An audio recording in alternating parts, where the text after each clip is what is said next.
History remembers World War II through famous battles and clear dates. But there is one operation that cost hundreds of lives, reshaped Allied planning, and yet officially was not considered a battle at all. For decades, it barely appeared in public records, and many who died during it were never acknowledged as casualties of war. In early 1944, as the Allies prepared for the largest amphibious invasion in history, they needed realistic training. What they organized along the English coast was meant to be a full-scale rehearsal, landing ships, live ammunition, real troops, and real conditions. This exercise was designed to simulate the chaos of a future invasion as closely as possible. But during this operation, something went terribly wrong. German naval forces intercepted the exercise area and attacked. Unaware that the assault was real, some Allied units initially believed it was part of the training scenario. Communication failures followed.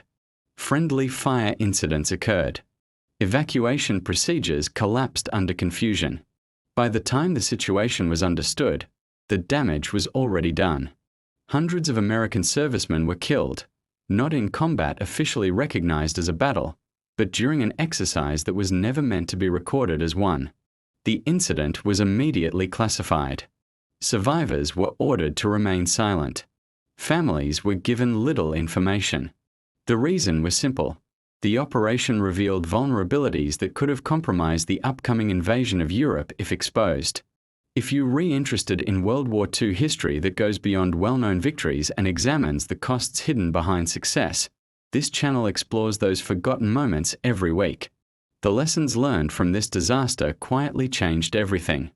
Allied commanders revised landing procedures, improved coordination between naval and ground forces, and completely overhauled emergency response protocols. When D-Day finally came, many of the mistakes that could have been repeated had already been painfully corrected. What makes this event so unsettling is not just the loss of life, but how close it came to being erased from history. It was not remembered as a battle because it did not fit the narrative of progress and momentum. Yet without this failure, later success may not have been possible. If you value history explained honestly, without reducing it to victories alone, subscribe to this channel. The next story reveals another World War II moment where silence mattered as much as strategy. So ask yourself this: how many lives were lost in events history officially chose not to name?